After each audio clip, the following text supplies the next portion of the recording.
My name is Michelle, and I'm one of the student event staff members of Chico State Town Hall meeting.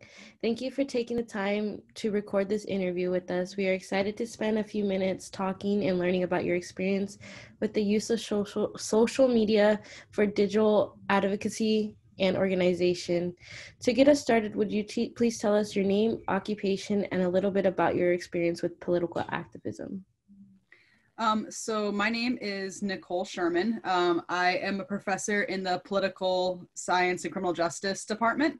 There's a lot of advocacy that goes along with political science and certainly criminal justice issues as well. I mean, right now there's propositions on the ballot related to criminal justice.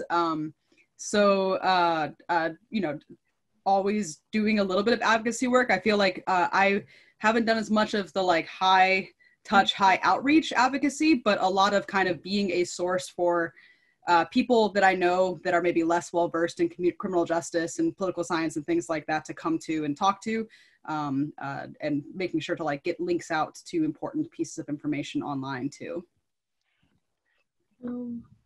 What can you tell us about the use of social media for digital advocacy and organization, and how committed are you to the overall efficacy of this action?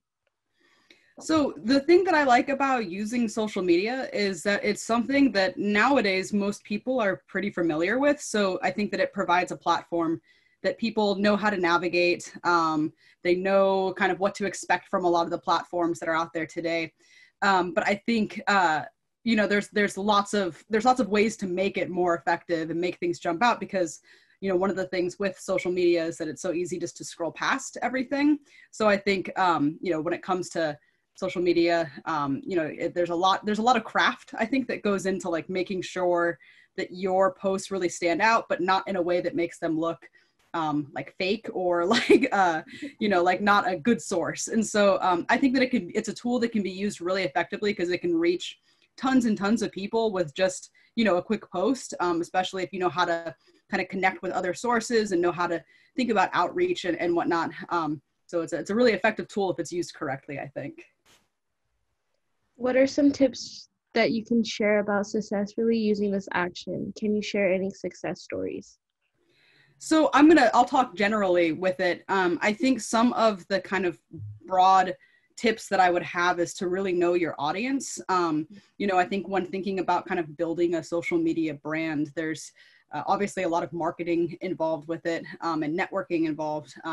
But really it's making sure that people kind of know what they're going to get if they decide to like follow you, or if you like pay for a sponsored post or something, that everything is clear and concise. Because I know that if I were scrolling through any social media, if I saw a huge wall of text, I'd probably not want to stop and read it, because it takes a lot of time, right? Everything now is all about time and how much time you have.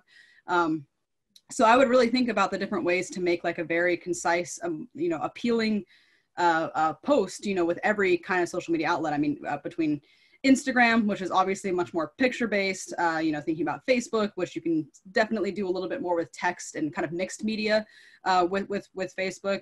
Twitter, very, very short and concise, often a good way to like do, nice links to other things. But I always tell students to just be kind of careful about thinking about what is the message that you're trying to send, who is the audience that you're trying to reach, because some messages or some forms might be more accessible to other audience members, right? Because I hear that Facebook now is mostly for older people, a little bit older people, and younger students now are using more like TikTok and Snapchat and also and Instagram, right? I think things like that. And so it's just kind of know what the platform is for, know what kind of message you want to send, and think about ways to make your message concise, like using pictures, using emotional appeal, all different kinds of things like that you can kind of tie in together. Is there anything else you'd like to share with us?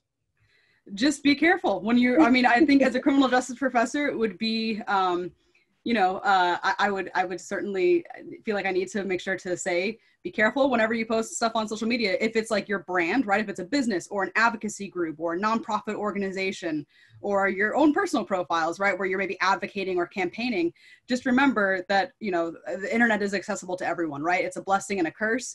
And so when you're trying to think about reaching large audiences, that's great. But, maybe also think about how you say things and the image that you're giving off as well, because that is something that nowadays can come back to haunt you down the line. So just be careful with those things, especially, you know, if you're, it's on there forever. So that's why I always say, like, think very carefully about the image that you want to portray, the message you're trying to send, and you know, trying to get people to listen.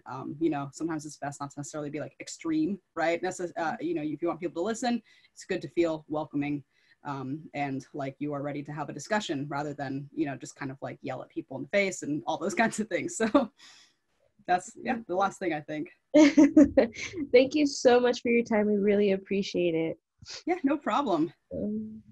I hope you have a great day. Yeah. Thank you for taking your time to do this. This is really cool. Thank you. Bye. Bye. Take care.